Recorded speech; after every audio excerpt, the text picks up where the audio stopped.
भारत पाक सीमा के पास एक भारतीय सैनिक चौकसी कर रहा था। उसका गांव भी यहीं पास में था, जहां उसके माता पिता और छोटे भाई बहन रहते थे। तभी रेडियो पर सूचना आई, दुश्मन ने हमला कर दिया है और उनकी टुकड़ी गांव की ओर बढ़ रही है। उसके दिल की धड़कन तेज हो गई। वह चिल्लाया, साथियों, दुश्मन हमारे गांव की तरफ बढ़ रहा है। सभी सैनिक तुरंत हथियार उठाकर गाड़ियों में सवार हो गए। बर्फ से ढके पहाड़ी रास्तों पर गाड़ियां दौड़ रही थीं और वह दिल ही दिल में भगवान से प्रार्थना कर रहा था। गांव पहुंचते ही हर तरफ अफरा तफरी मची थी। घरों के दरवाजे टूटे हुए थे।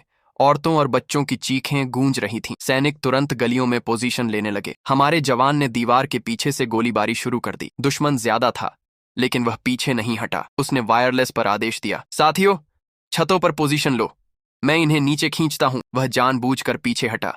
दुश्मन उसके पीछे आया। जैसे ही दुश्मन गली के बीच पहुंचा, छतों से फायरिंग शुरू हो गई। दुश्मन फंस गया। तभी एक बख्तरबंद गाड़ी सब पर भारी पड़ रही थी। जवान पास की दुकान में घुसा, बारूद बांधा और फटाफट जाल बिछा दिया। गाड़ी पास आते ही उसने रिमोट दबाया। जोरदार धमाके ने जमीन हिला दी।